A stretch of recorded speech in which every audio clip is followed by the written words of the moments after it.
No. Okay. Hello, hello, Kapil Shah. How are you? Very much fine. Very much Good, fine. Thank you good. so much, Joe. That's good. Well, thank you very much for coming on this interview with me. This is Joe Salter. I'm recording Kapil Shah from the Jatan Trust for Ethical Brands for Fashion Revolution 2020. Kapil and I have met on several occasions in the UK and in India. So now I'll ask Kapil to tell us about what he does with Jatan Trust. Yeah, Jatan means nurture, care, and we are trying to promote organic farming, no GMOs in Indian agriculture since 1985. So it is more than 35 years now, almost 35 years. So we are trying to promote organic food, farming, sustainable agriculture, and basically we started from analyzing the situation of socio-economic situation of the farmers initially, and how it is related to chemical agriculture and what should be the solution. And then with the peer group, farmer to farmer communication, mostly we ran the movement for many years, and then we found the need to sell the produce of organic farmers, which was mainly pulses and cereals, and then came to cotton also, because it is also very important crop for the farmers, cash crop for the farmers where we work. So we need to have a holistic approach where whatever farmers want to grow, considering their needs and situation and ecology, we need to provide market to their produce. So initially we organized markets for cereals, pulses, vegetables, sugarcane products, and then came up into cotton also. Meanwhile, in India, genetically modified cotton was introduced, and it was a very great threat to organic movement. And so we try to find the alternative to GM cotton, that is organic cotton. So So how basically, was we the work for. I was say, how was the genetically modified cotton affecting the farmers?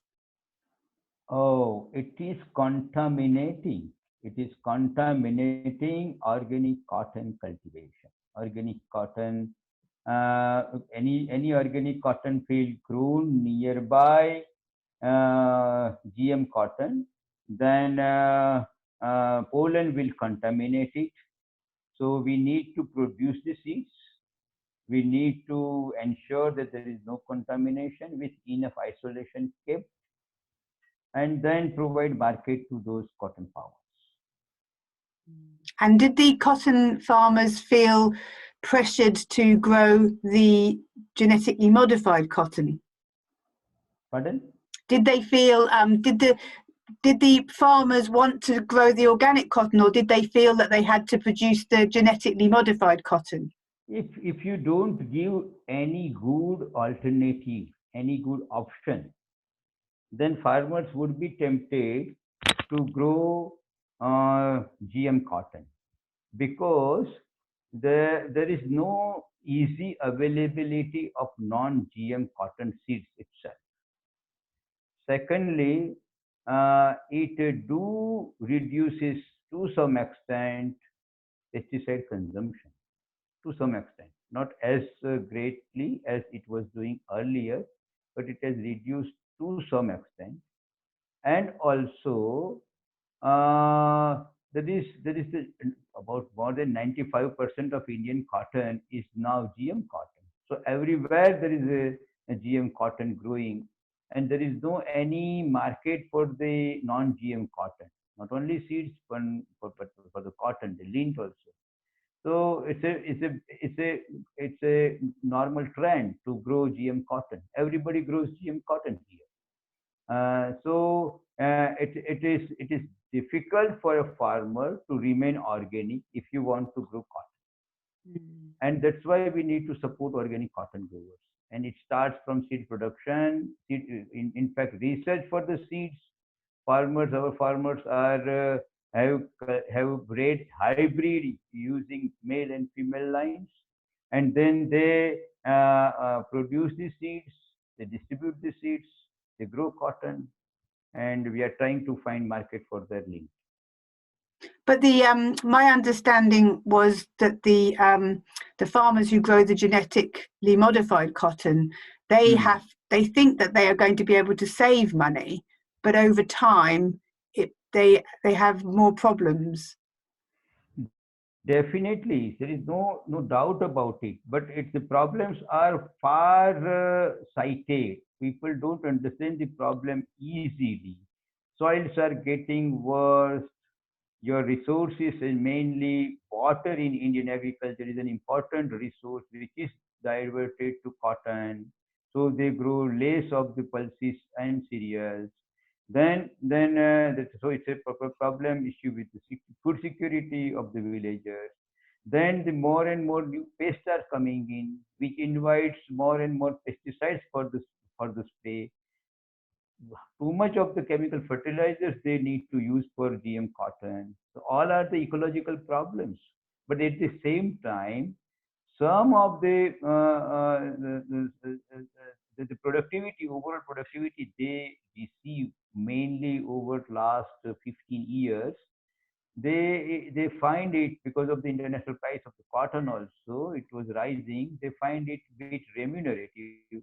I see since last 5 6 years now they are realizing problems. They are now switching over to other crops than cotton. They are trying to find alternative to GM cotton. They are trying to find organic cotton seeds.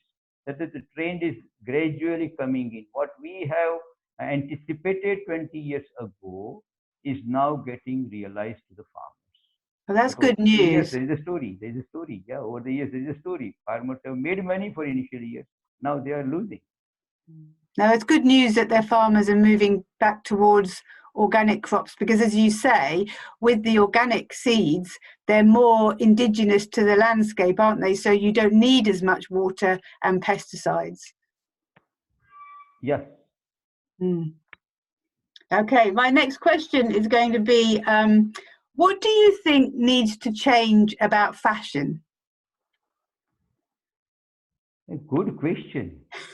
If you think of organic, it's an alternative. It's not just chemical freedom of the from the chemical and big companies or from the genetically modified organisms and all that. It's a complete paradigm shift. The fashion industry also need to match the wavelength with the organic movement. They also need to understand the paradigm shift. So we can't have organic cotton with the old paradigm of fashion in the fashion sector. So how can we consume less? How can we go with the slow fashions, right? Kind of things. We need to ask a question: how many of us using organic cotton garments are increasing the pile in the wardrobe, and how many of them are really need organic or new clothes in their regular life. So if the fashion industries, in the name of organic, many people may not agree, I am sorry, but this is my opinion. In the name of organic, if fast fashion increases the consumerism, increase the wastage, then it's not the, I would say it is not the matching wavelength with organic cotton or organic farming. Finally, if we have to talk of climate change, if we want to talk of sustainability, I remind Gandhi, reduce the consumerism, reduce the needs. This is what organic cotton farmer, organic cotton consumer, fashion designer, fashion industry need to understand that the whole effort should go to minimize the needs. We should have basic needs, and that should be fulfilled with organic cotton, organic way of productions, slow productions, and of course, fast design. If something is changing every 3 months, This kind of movement can't support that kind of the production systems we have. Khadi, amber charkha, khadi, hand spinning, hand weaving kind of things, vegetable dyeing. These are everything is a slow process in our field. So if the fashion industry needs a new thing, new design every 3 months, every 6 months, I don't think it's a matching wavelength with the organic movement. No, it's interesting. It's almost taking it from the other side, isn't it? So rather than it being led by brands and consumers saying we need more, more, more, it needs to be driven from the other side and say we can do this slowly, we can do this organically, we can use natural dyes, we can look after the farmers and the weavers and the spinners and make what you need, not what you want. Exactly, correctly. This is what fashion industry and organic cotton consumers need to understand. Exactly. Okay. The next question, which is very current, is how is the coronavirus COVID-19 affecting everything at the moment with organic cotton farming? Good question. Irrespective of cotton or Indian agriculture, the farmers are very much impacted.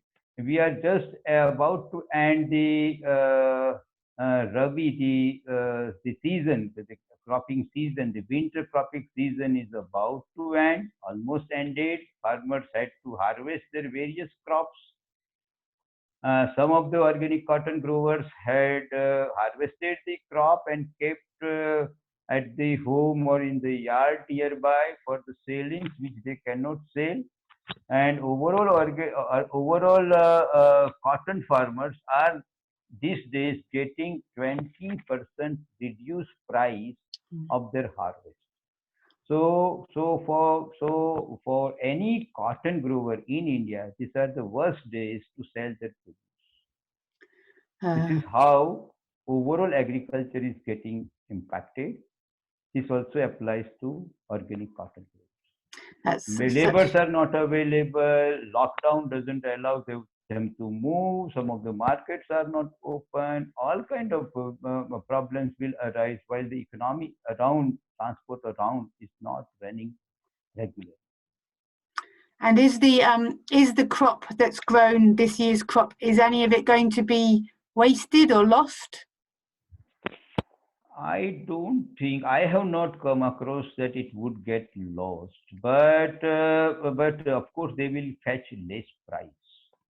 The middleman, women, whatever middle agencies will try to exploit the situation.